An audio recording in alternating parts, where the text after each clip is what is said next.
¡Que conste! Ok, ahorita no sé Bueno, pues buenas noches a todos. Es un gusto para nosotros, Laboratorio Silanes, la línea de emergencia, la línea de antivenenos, estar aquí con ustedes por primera vez dentro de estas sesiones que acaban de retomar. Y bueno, el área en donde yo me encuentro es el área de biotecnológicos, el área de antivenenos. El día de hoy vamos a tocar el tema de ofirismo o intoxicaciones causadas por mordeduras de serpiente. Que bueno, son unas intoxicaciones que ocurren comúnmente aquí en Chihuahua. De igual forma son las intoxicaciones por arácnidos, por viuda negra, por loxoceles, como comentaba ahorita el doctor. Sin embargo, pues no nos alcanzaría ahorita todo el tiempo para tocar todos estos temas. Lo tendremos que ir dosificando para poder cubrir todos los temas con ustedes.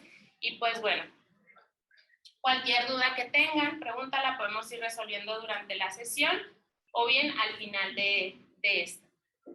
Para comenzar, pues estas preguntas son las que nos hacemos. Tenemos uno o varios problemas. Si tenemos un problema de salud pública con las intoxicaciones causadas por animales de importancia médica, y bueno, les llamamos de importancia médica porque son los animales que pueden generar una intoxicación en los humanos. Y México es el primer país a nivel mundial en picaduras por alacrán, entonces esto nos dice que sí tenemos un problema de salud pública. Tenemos la epidemiología correcta y aquí sí me gustaría hacer un énfasis porque realmente no en todos los hospitales estamos manejando una correcta epidemiología. Ahorita comentaba el doctor que en algunos hospitales se tiene el problema que no tienen en stock Reclusmin, que es el antídoto para mordedura de araña violinista, y no se tiene porque no se tiene cómo justificar el que compren el recurso, porque no hay una epidemiología, no hay un registro epidemiológico. ¿Qué pasa? Llega el paciente, lo diagnostican con loxocelismo, no se hace el registro, se va el paciente, fallece, y ya no se queda ese registro epidemiológico. Cuando ustedes lo llegan a solicitar o quieren que se tenga en el hospital, les van a decir, ¿por qué si no tenemos casos? No hay un registro como tal, no podemos comprar algo que no se necesita.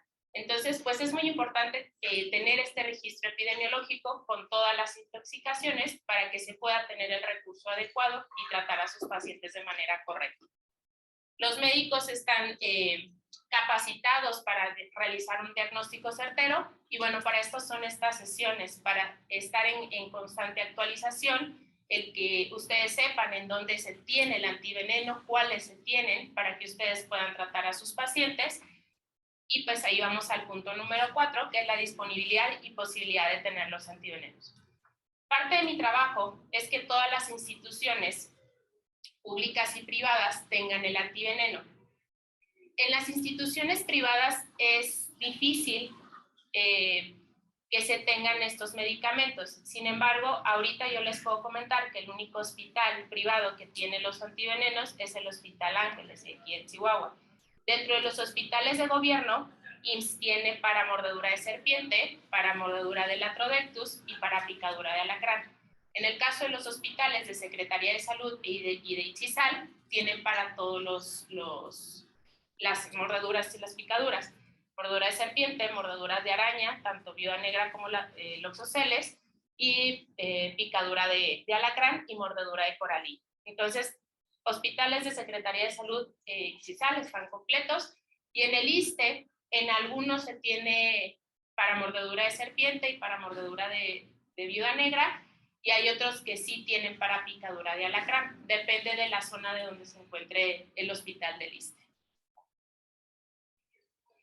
Y aquí, pues, como dicen los biólogos, México es un país megadiverso, tenemos una gran cantidad de flora y de fauna. Dentro de la fauna que tenemos 3 animales de importancia médica, que son las serpientes de la familia de los vipéridos, como las víboras de cascabel, los celápidos, como los coralillo. En el caso de los alacranes, solamente el género Centruroides, y que bueno, mucha gente piensa que pues aquí en Chihuahua no tenemos alacranes del género Centruroides, y muchas veces pues la población en general dice, me picó un alacrán, me tomo un vaso de leche, me pongo ajo, hago ciertos remedios y no pasa nada, porque aquí en Chihuahua no hay alacranes de importancia médica. Sin embargo, ya tenemos registros de estos alacranes del género Centuroides aquí en el estado, aquí en Chihuahua, en Cuauhtémoc, en la zona de Temoris, que es en donde más se presentan, y pues son pacientitos pediátricos que han tenido datos de neurotoxicidad, después hay que tener cuidado con estas picaduras también. Y en el caso de las arañas está el género Latrodectus, o la comúnmente conocida viuda negra, y Loxoceles, como comúnmente la conocemos, que es la violinista. Dentro del panorama epidemiológico, esto ustedes lo pueden revisar en el boletín epidemiológico al cual todos tenemos acceso, y pues son todas las intoxicaciones que se generaron en el pasado aquí en Chihuahua. Sin embargo, si ustedes entran, solamente vamos a ver picadura de alacrán y mordedura de serpiente. Aquí en Chihuahua se generó la primera red estatal.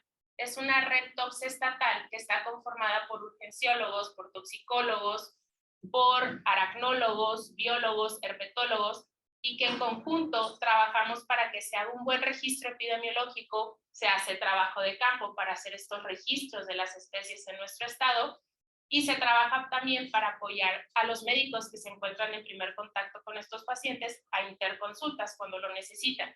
Y gracias a esta red estatal tenemos este dato de las mordeduras por araña. Y el año pasado fueron 142 mordeduras por Latrodectus y 12 mordeduras por Loxoceles. Y volvemos al registro epidemiológico. ¿Para qué nos sirve esto? En el caso de la Secretaría de Salud, que son los que registran estos accidentes, al encargado de los antivenenos le sirve para poder solicitar sus medicamentos y poder cubrir las necesidades de sus pacientes y de sus hospitales. Si él no tuviera ese registro, no le autorizarían la compra ni de Reclusmin ni de Aracmin, que son para las mordeduras de arañas. Entonces, pues para eso nos sirve este registro epidemiológico.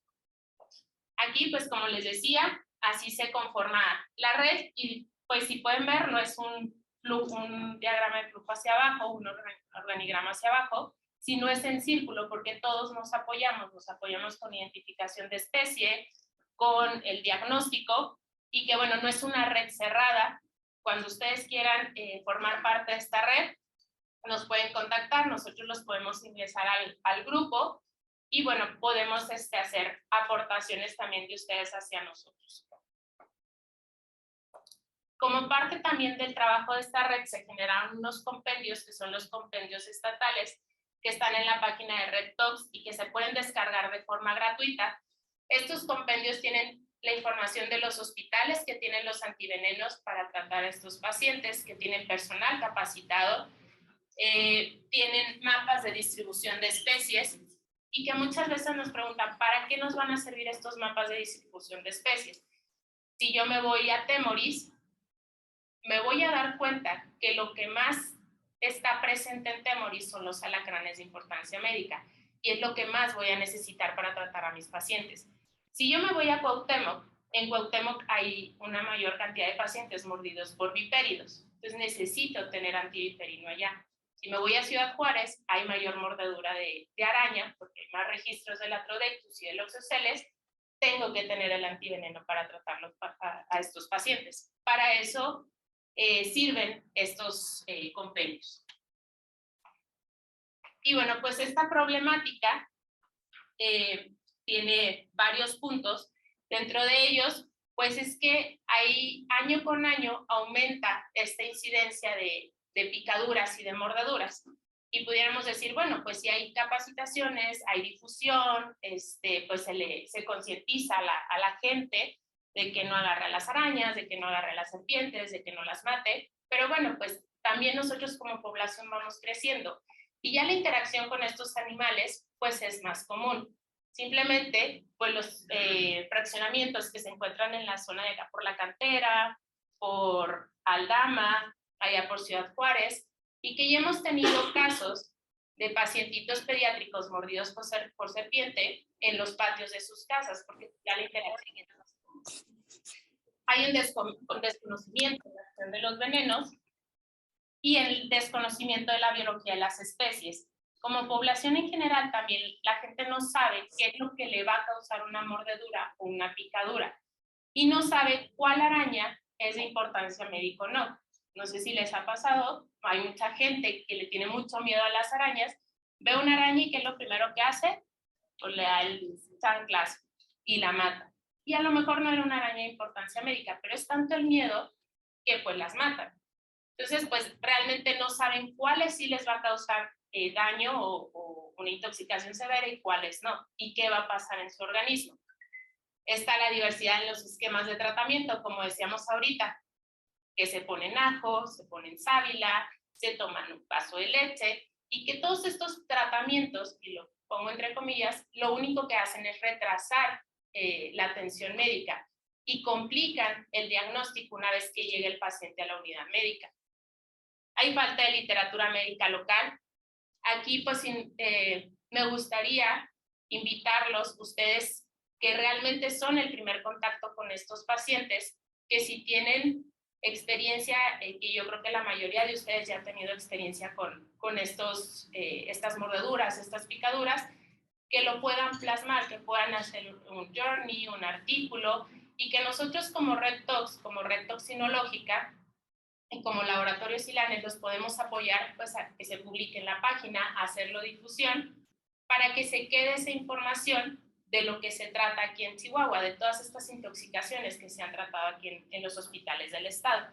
Y que me ha tocado ver algunos artículos, por ejemplo, en el Hospital Central, que hacen los residentes de intoxicaciones causadas por animales de importancia médica o que tratan las lesiones que se generaron por luxocelismo. Entonces, pues todo esto nos ayuda para tener esta literatura local.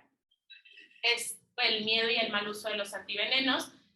No sé si a ustedes les tocó los que se manejaban anteriormente, que yo creo que no, porque pues ya son otra generación de médicos, que eran sueros completos, sueros que generaban muchas reacciones secundarias y que se tenía mucho miedo de utilizarlos. Ya los antivenenos que tenemos hoy en día son de tercera y cuarta generación, bueno, son antivenenos muy seguros y que hay muy poca probabilidad de que se desencadene una reacción secundaria a la aplicación del flavoterapia. Ya estos flavoterápicos, como les decía ahorita, pues son medicamentos muy seguros. Lo que se hace pues es se sensibiliza la inmunoglobulina G, se aísla por digestión enzimática, se corta la parte de abajo, la fracción cristalizable, el factor caballo, lo que generaba una reacción secundaria, y se deja solamente la parte de arriba, la fracción AB, antigen binding, que esta fracción, o que estos brazos, por así decirlo, son los que están sensibilizados para poder neutralizar a la toxina y que evite que se siga generando el daño en nuestro paciente.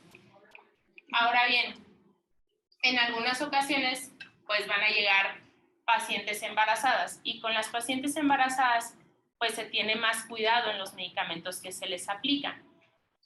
La toxina de estos animales no traspasa la barrera placentaria, es decir, pues no le va a causar daño directo al producto. Sin embargo, puede causar abortos, partos prematuros, dependiendo del tercio de gestación, al actuar sobre la madre. Le podemos aplicar el antiveneno porque va a actuar también sobre la madre, va a neutralizar la toxina y va a evitar que se nos complique nuestro paciente y que se pueda generar estas complicaciones. Entonces, pues son medicamentos seguros que se pueden utilizar en estos pacientes. Entre las grandes ventajas que tienen los flavoterápicos es que es un liofilizado y que, bueno, pues aquí en Chihuahua sabemos que somos de climas muy extremos, mucho calor, mucho frío. Muchos de los pacientes mordidos por serpientes están en la zona serrana y su primer contacto es un centro de salud. Y estos centros de salud no tienen luz o no tienen un refri o tienen luz cada tercer día, entonces pues no pueden tener medicamento almacenado ahí en el refrigerador. Al ser un liofilizado lo podemos tener hasta 37 grados centígrados y no pierde su efectividad. Entonces, pues es una de las grandes ventajas que tenemos con estos medicamentos, sobre todo en nuestro estado que, como les digo, pues es de climas muy extremos, ¿no? Es de rápida disolución, su vida media es de 125 horas. Si se aplica la dosis correcta, en 1 hora podemos observar mejoría en nuestro paciente. Y bueno, estos medicamentos pues son tan seguros que bueno, la Organización Mundial de la Salud ha visitado la planta, ha revisado todos los procesos con los cuales se realizan estos favoterápicos, que bueno, pues está trabajando ahorita la OMS con el laboratorio Silanes para antivenenos que se van a utilizar en África. Estos son los que se manejan aquí en México y como les decía, bueno, yo creo que la mayoría de ustedes ya han tenido experiencia con ellos. Cada uno pues está sensibilizado y es específico para cada una de las intoxicaciones. Antivipmil para mordedura de vipérido, alacramín para picadura de alacrán del género Centruroides, aracmín exclusivamente para Latrodectus y coralmín para mordedura de coralillo. Esos son de 3ª generación. El reclusmin ya es un antiveneno de 4ª generación. Este es único en el mundo, es antiveneno exclusivo para mordedura de loxoceles y que bueno, pues está disponible aquí en México. El veneno de estos animales, su función principal es defensa y alimentación. No sé si les ha tocado preguntarles a sus pacientes cuando llegan con una mordedura, con una picadura, qué era lo que estaba haciendo y pues estaba limpiando en donde tenía muchas cajas y pues sentía que algo me picó, que algo me mordió, me puse algo que hace mucho no me ponía y pues sentí la mordedura, la picadura. Estaba caminando porque pues también ahora en la pandemia se nos dio a todos eso de andar en la naturaleza, el senderismo y etcétera. Entonces pues estábamos más en riesgo de pues que se generara una mordedura, un accidente con un vipérido, con una víbora de cascabel. Entonces pues realmente es de defensa y alimentación. Nosotros hemos realizado talleres con biólogos en donde están las víboras de cascabel y sueltan a la víbora de cascabel, está el biólogo y se acerca a la serpiente y la serpiente huye. Cuando se siente acorralada es cuando muerde.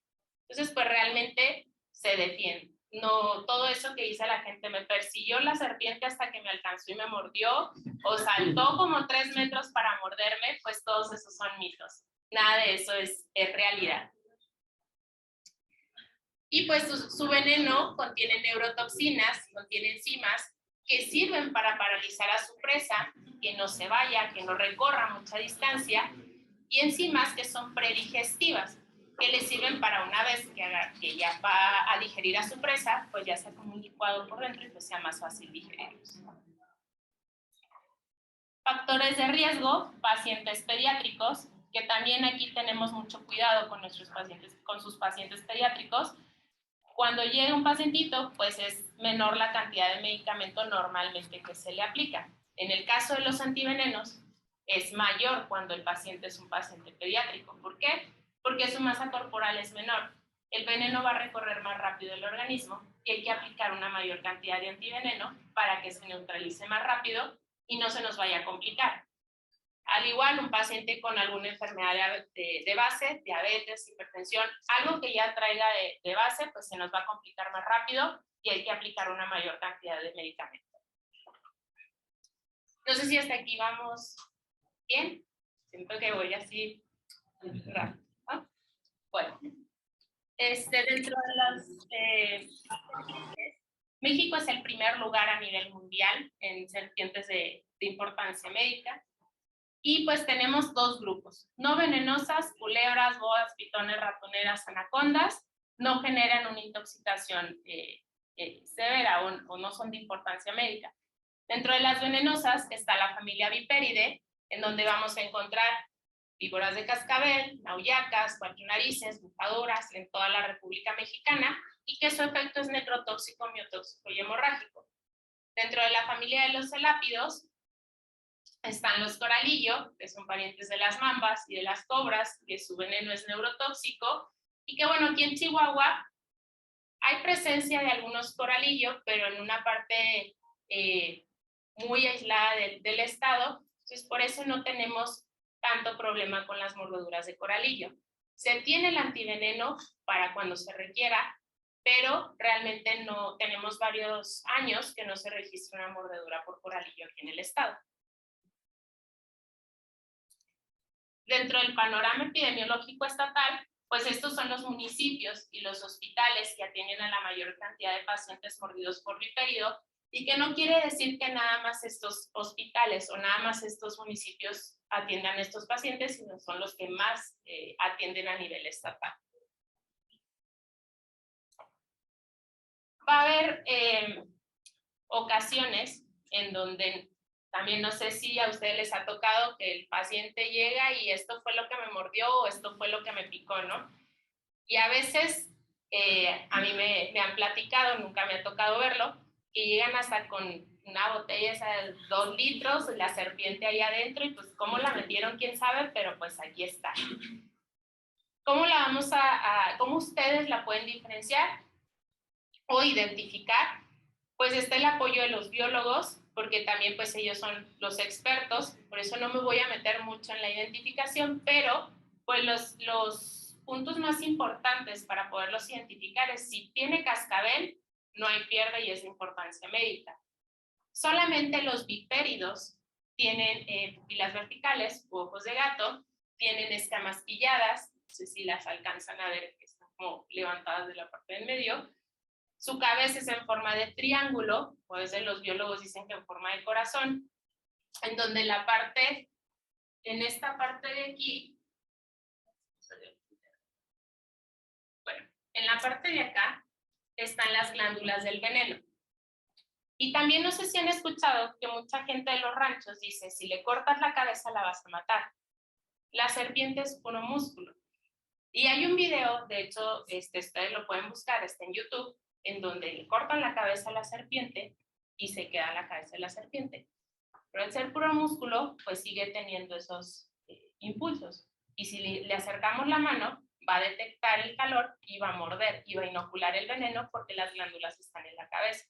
Entonces, pues realmente no es algo seguro el decir, si le corto la cabeza, pues la voy a matar. Realmente, pues, si la van a dejar ahí, ya no se le van a acercar, no la van a agarrar, pues sí, pero también los vipéridos son especies protegidas, entonces pues también la gente no las debería de matar. Tienen colmillos que son como agujas hipodérmicas, y que bueno, algo también que es muy importante y que nos preguntan constantemente es cuánto tiempo tiene el paciente para acudir a la unidad médica y que se le aplique el antiveneno. El decir que tienen cierta cantidad de tiempo es muy arriesgado. ¿Por qué? Porque depende de muchísimos factores. Depende de la cantidad de veneno que inoculó la serpiente. Una serpiente joven no sabe cuánto veneno inocular, lo va aprendiendo conforme va creciendo. Entonces no sabemos si lo que mordió a nuestro paciente fue una serpiente joven, adulta, enojada, si ya había comido, si estaba en época de apareamiento. Entonces son muchísimos factores, y si le sumamos aparte los factores del paciente, si tiene una enfermedad de base, si es pediátrico, si es un adulto mayor, entonces pues todo tiene que ver, todos estos factores influyen. Entonces es muy arriesgado decir tiene 2 horas, tiene 3 horas, tiene 8 horas, porque justo hace 2, 3 meses en Durango, una chica estaba en su casa, en el campo, en un rancho, salió a darle de comer a los animales, pasó 1 hora, pasaron 2 horas y no regresaba. Fueron a buscarla a sus familiares, estaba donde estaban dándole de comer a los animales, la chica ya había fallecido, la mordió una víbora de cascabel en 2 horas. Entonces, pues también ahí muy probablemente, pues no sabemos qué cantidad de veneno inoculó la serpiente, y también no sabemos si la chica tenía una enfermedad de base, porque era una chica de 22 años, joven. Entonces, es muy arriesgado decir, tiene tantas horas para llegar a la unidad médica. Nosotros cuando tenemos sesiones o compartimos la información con la población en general es, en cuanto te pica o te muerde algo, ve a la unidad médica. No manipules la herida y ve a la unidad médica para que el médico diagnostique y te pueda aplicar el antiveneno si es que lo requieres. porque de otra forma pierden tiempo y les complican a ustedes el hacer un buen diagnóstico. Son varios los componentes que contiene el veneno de las serpientes. Son 3 los principales: la fosfolipasa 2, que inhibe el factor 10 de la cascada de coagulación. Nos va a evitar que se pueda generar una infección por toda la cantidad de bacterias que tienen en la cavidad oral.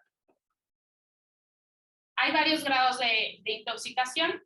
El grado 0, sin envenenamiento, mordedura seca, mordedura de advertencia, que esta normalmente, lo que los biólogos comentan, es que lo hacen las serpientes adultas, que son las que ya saben regular la cantidad de veneno que van a inocular y pueden generar esta mordedura de advertencia en donde pues están los colmillos, pero no inoculan veneno.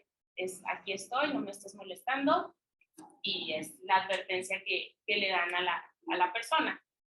Están las huellas de los colmillos, está el dolor local, el antecedente a la mordedura, pero no hay más sintomatología o más datos clínicos. En un grado 1, envenenamiento leve, hay sangrado por los orificios de la mordedura, un edema menor a 10 centímetros, lo pueden ver ahí en la imagen. En un grado 2 o moderado, el edema es mayor a 10 centímetros, que el paciente presenta náusea, vómito, liguria, y aquí lo podemos ver. Bueno, ahí lo podemos ver de aquel lado, pues que ya el edema recorre prácticamente toda la pierna del paciente.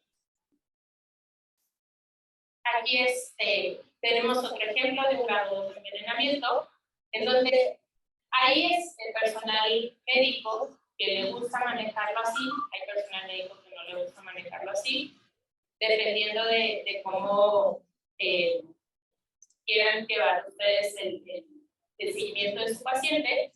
Una vez que llegan estos pacientes, marcan el área donde está el edema, como llegó el paciente, se aplica el antiveneno, a la hora, 2 horas, evalúan a su paciente y vuelven a marcar si es que aumentó el edema, para que ustedes vayan evaluando cómo va evolucionando su paciente y si le dieron la dosis adecuada, pues necesita más pavoterápico. Aquí vemos otro paciente, las huellas de los colmillos, el sangrado local, el edema, que ya es mayor a 10 centímetros, y pues también vean este paciente, que es lo primero que observan en la foto del lado izquierdo.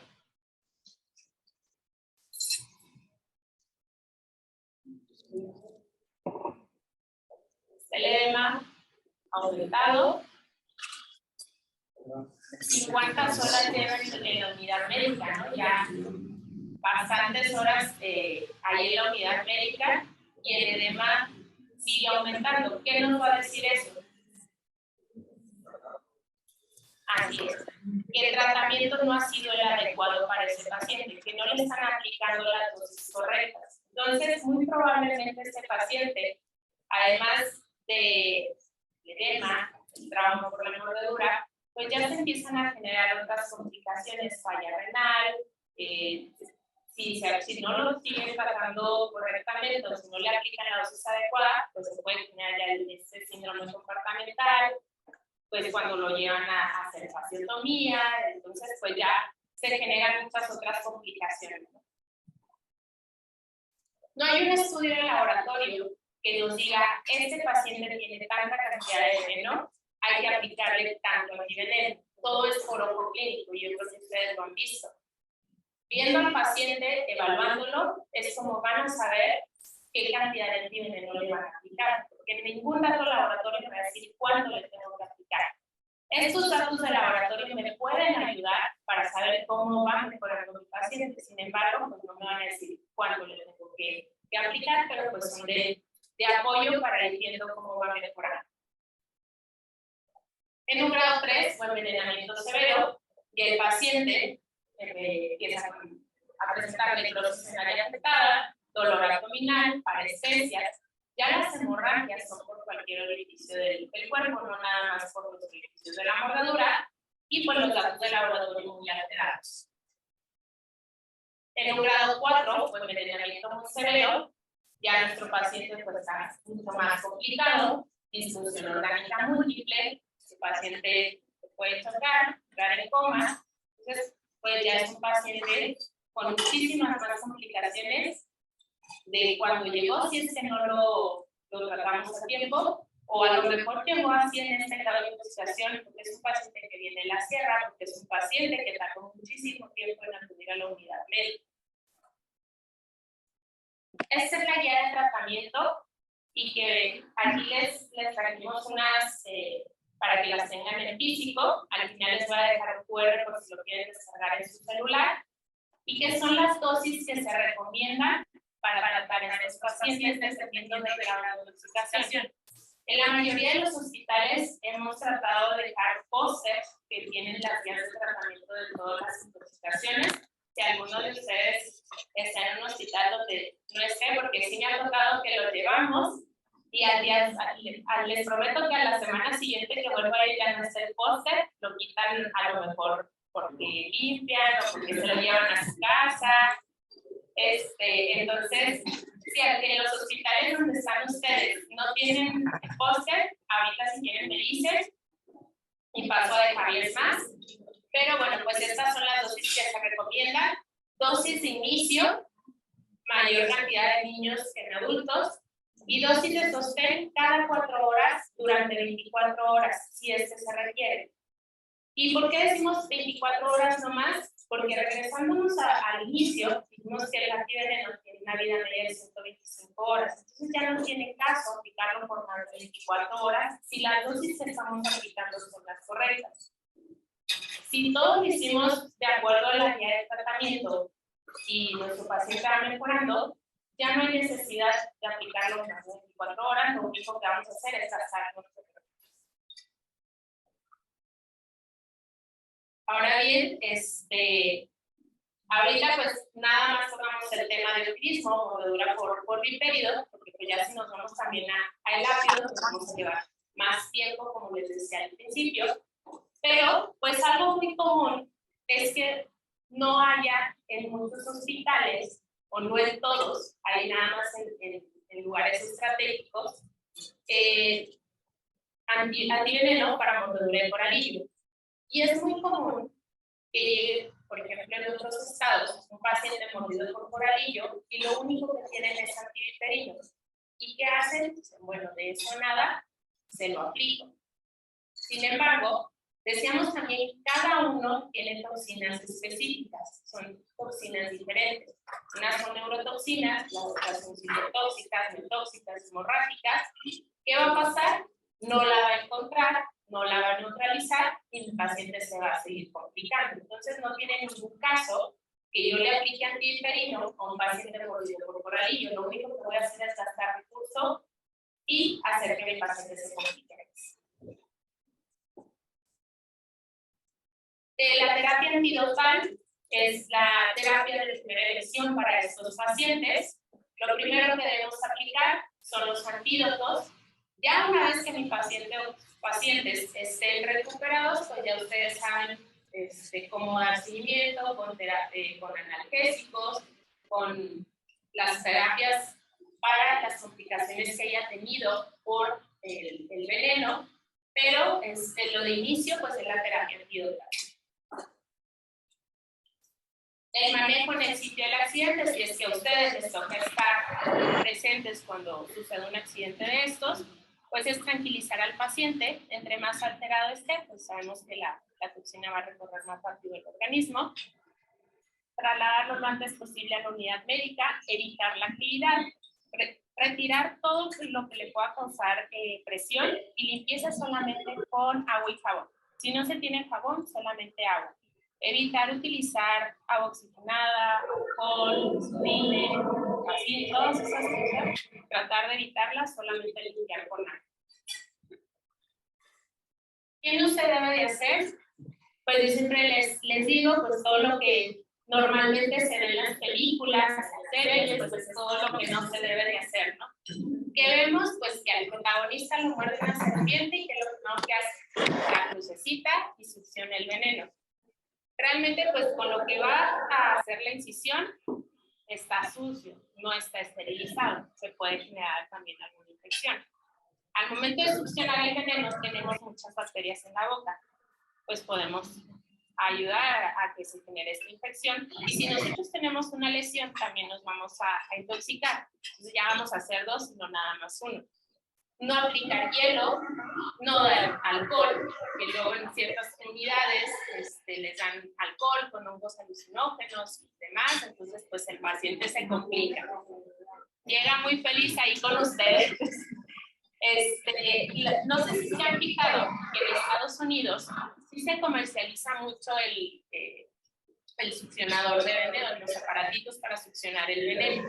Los venden hasta en Walmart y se los comento porque, bueno, pues nosotros somos un estado que está en la frontera y que somos muy dados también a ir a Estados Unidos, no sé si les ha tocado verlo, y allá sí se vende mucho.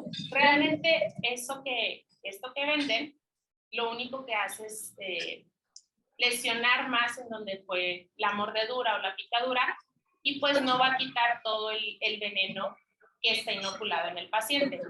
Y yo siempre les digo y les pongo un ejemplo. Es como si a un paciente le aplicamos mal un medicamento. ¿Qué vamos a hacer? No vamos a succionar, no vamos a poner algo para tratar de quitarse. Ya se lo pusimos, ya se lo inyectamos. ¿Qué vamos a hacer para que ese paciente, o para revertir el efecto que puede generar en ese paciente? Aplicar algo para evitar que se nos complique, ¿no? Entonces, pues no nos va a funcionar nada de succión. Algo también muy importante es no realizar fasciotomías de primera intención. Y esto, créanme que es muy común. Esta pacientita pediátrica es una pacientita de la sierra, de aquí de Chihuahua, y que a pesar de las capacitaciones, a pesar de tratar de que no se realicen estas fasciotomías, vean las primeras fotos, así llegó la pacientita, y ustedes evalúen si realmente necesitaba la fasciotomía. ¿Quién cree que sí la necesitaba? ¿Quién cree que no la necesitaba? Ay, no levantó la mano.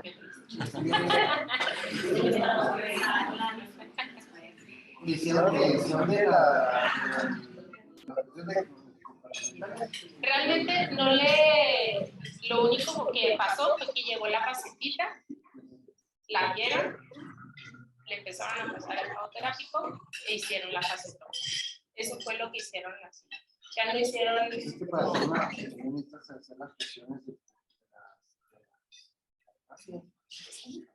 O sea, no es hacerla por hacerla, y ustedes me van a dar la razón, es evaluar al paciente si es un síndrome comportamental severo, si el fagoterápico, o sea, si ya llegó en un grado de intoxicación severo, si el fagoterápico está tardando en haciendo efecto, no le estoy aplicando lo correcto y ya se me está complicando, pues la hago. Y ustedes, mejor que nadie, yo no les voy a decir, saben cómo hacer una fasciotomía.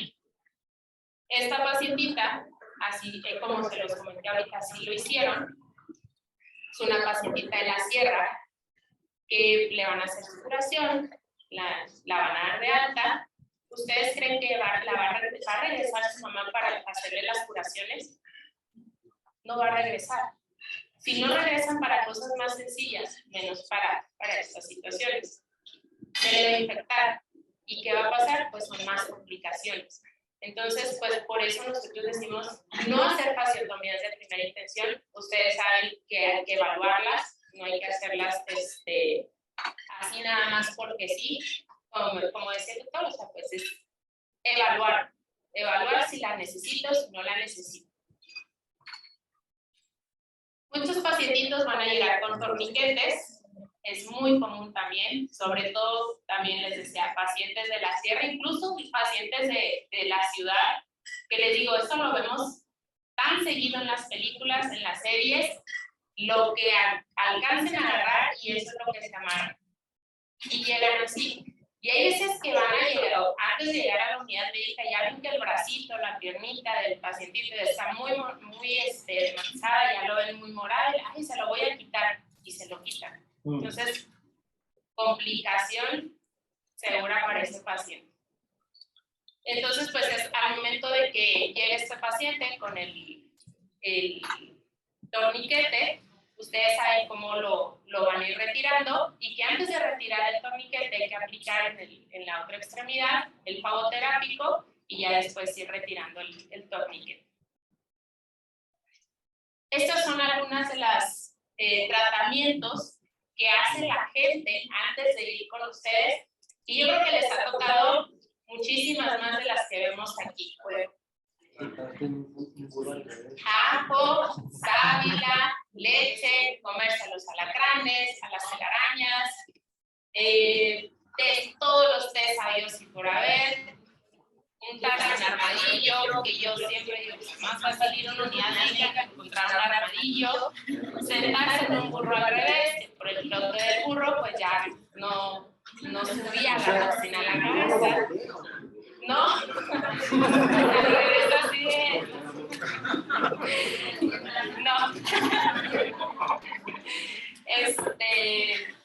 ¿Qué más? Pues orines de mujer embarazada que dicen que están curadas de espanto. Entonces, son N cantidad de remedios que la gente conoce y hace antes de acudir con ustedes.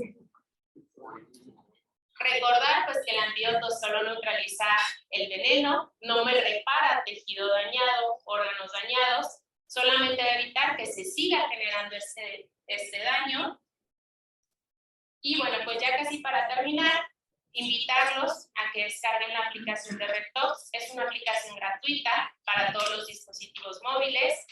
Ahí viene el enlace directo con el 911, vienen artículos, viene pues que ustedes pueden mandar la foto de un animal que quieran saber la identificación y pues los expertos contestan.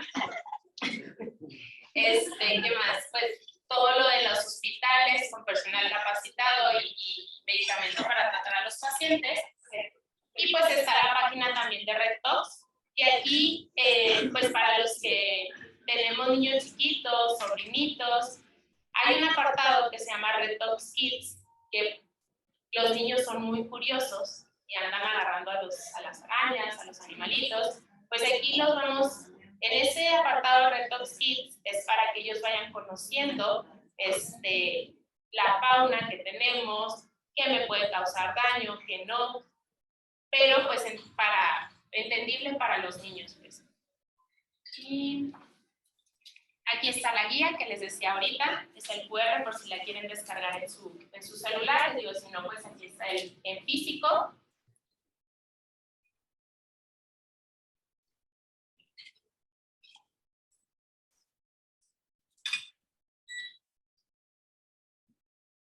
Las señoras que nos podemos comunicar con ellos. Pues no sé si tengan alguna duda, alguna pregunta, algún comentario, experiencia que quieran compartirnos. No, qué bueno que puntualiza la duración de la administración del antídoto, porque a mí me ha tocado ver pacientes con 48 hasta 72 horas administrando el pavoterápico, por la cuestión de que como el edema persiste, Así es. entonces el médico piensa que todavía está el efecto tóxico. Ajá. Sin embargo, bueno, pues nos basamos en ver los marcadores de lesión muscular como la CPK, que es lo único que tenemos en la mayoría de los hospitales, que es donde podemos nosotros ya identificar. Porque sí, es muy común eso, o sea, el paciente presenta edema, sobre todo en las primeras horas. Sí. Entonces, como el edema quieren ver que baje, como arte de magia, Ajá. y no baja, y siguen administrando, incluso en piso, Sí, administrando. Entonces, eso es importante. Sí. Hay unas cosas que ya también... Sí, claro. Y sí, me ha tocado ver, como comentaste, que lo dejan como si fuera, a veces nos dicen, es que se lo administran como si fuera antibiótico, cada 8 horas por 7 días. Sí. Y pues ahí realmente es lo único ya que hacen, y que yo les comento después, ya gastar el recurso. O sea, pues ese recurso que estás gastando además, pues lo puedes utilizar en otro paciente que vaya a llegar, en otro pacientito o en otro paciente adulto. Entonces, sí es muy importante eso. También, pues, la indicación es intravenosa. Va a haber ocasiones Sobre todo, por ejemplo, en los centros de salud, que bueno, pues no es el caso de aquí, en donde no pueden canalizar a un paciente pediátrico o no tienen la manera de canalizarlo, lo que hacen es aplicarlo de manera intramuscular y enviar al paciente a la unidad médica más cercana. Pero lo ideal es que sea intravenoso. Canalizar al paciente y que sea intravenoso. No sé si tengan algún otro comentario, alguna otra duda. Otra cuestión, en algunos hospitales del país me han platicado, y bueno, yo hice la especialidad en Guadalajara, y algunos pacientes les manejaban las dosis del antídoto en infusión continua para 6 horas. O sea, en vez de cada 6 horas, Sí. digamos, ¿no? Pues las dosis estén, digamos, son 5 frascos. Tenemos 5 frascos y se dejaban para 6 horas en infusión. Sin embargo, en la descripción del producto creo que no es así, ¿verdad? Sino que se pasa la dosis y luego ya a las 6 horas. Así es. Sí, Sí, de hecho no he visto ningún artículo que compare o algún estudio que compare uno u otro, pero entonces...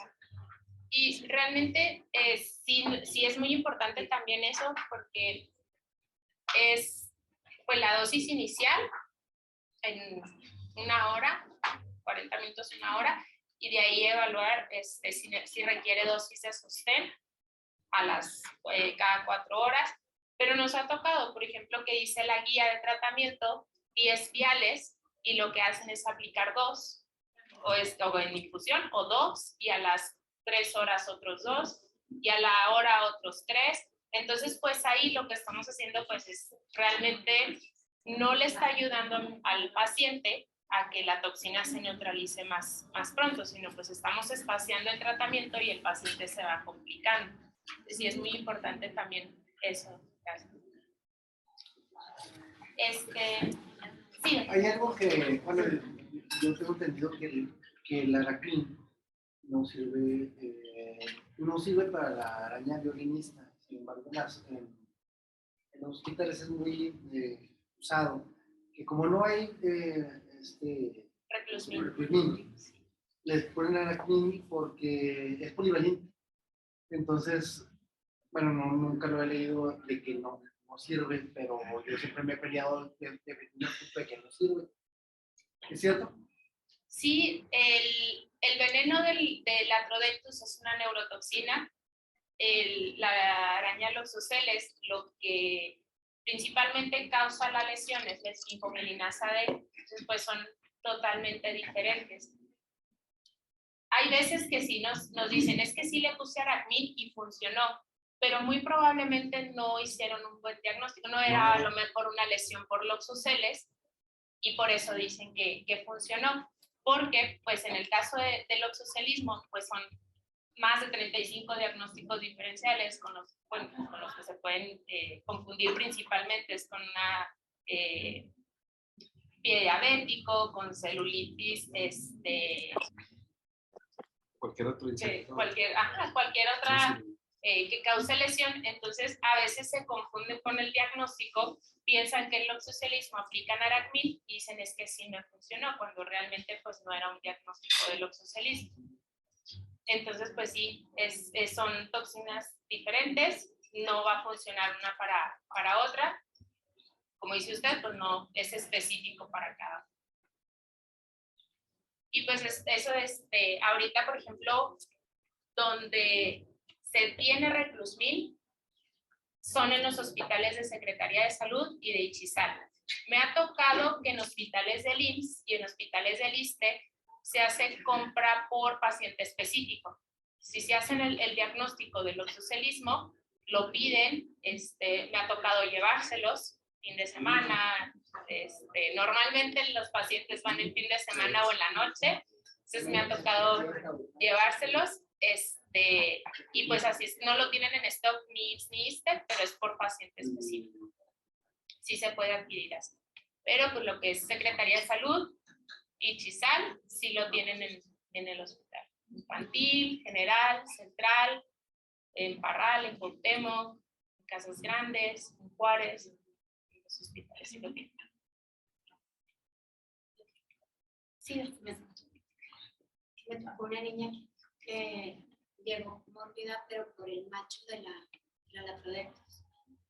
y también pues tenía poco tiempo de evolución y yo la verdad no me había tocado. Es la misma sintomatología, la misma dosis de Lo que es y es que a ellos les tocó que están las dos juntas, entonces el papá la traía ajá, para Anita y traía la viuda. a la hembra. A los dos. Ya la vimos hicieron. Y era el macho. Aquí en este caso, pues la hembra es la de importancia médica, el macho no.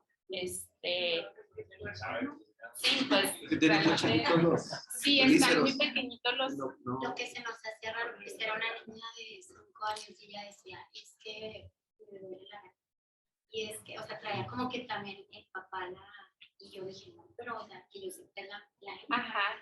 y ellos no, y pues lo atendió otro médico y al final entonces le pásamela. Entonces me quedé con la duda, sí. Es que me puse a leer ahí rápido y yo sí. Pero lo en general que pues no. Pero ¿cómo No, sabes que es mucho? Estaba arriba. Y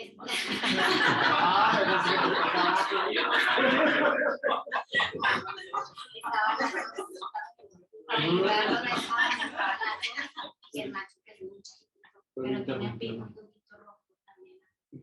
Sí, porque Y la llevaba a la araña. Llevaba la Salmón,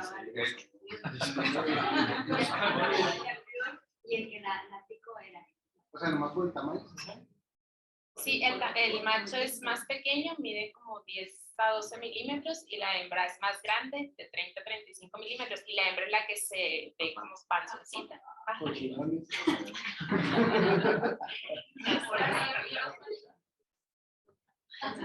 Igual, por ejemplo, en ese caso, que pues muy probablemente no se generó una intoxicación y que le aplicaron el pavoterápico, no le pasa nada, solamente pues entra, busca la toxina y pues no la va a encontrar, pero no me va a dañar ninguna.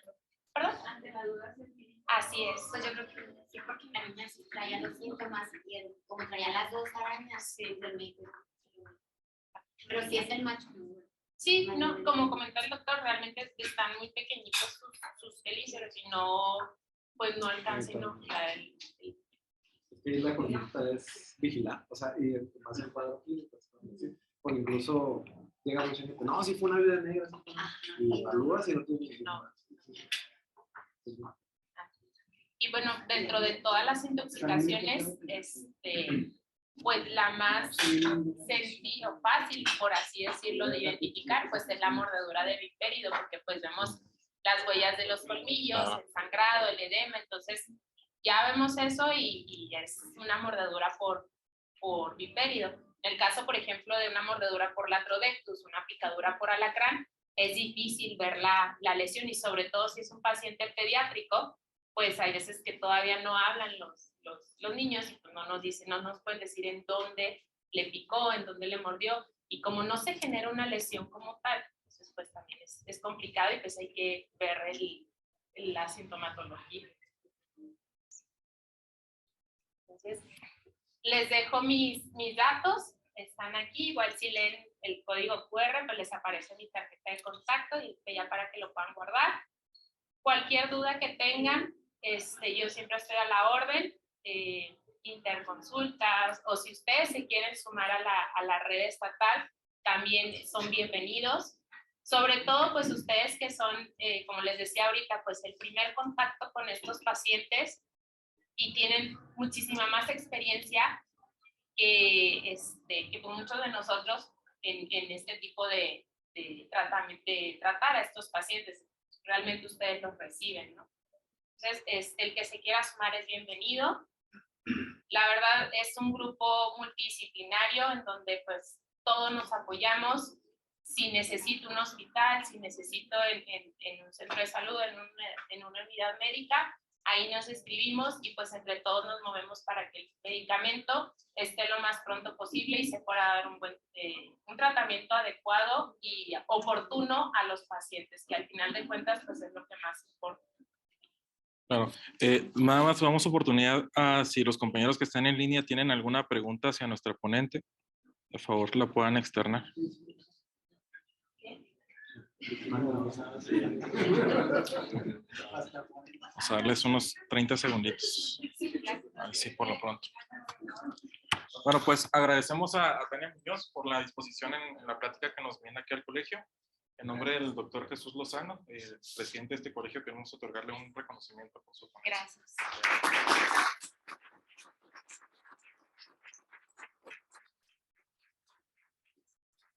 Parece ser que no hay dudas. Y pues les digo, cualquier duda que tengan después con algún pacientito o lo que podamos apoyarlos, pues estamos a la orden. Gracias. Gracias. Y pues provecho.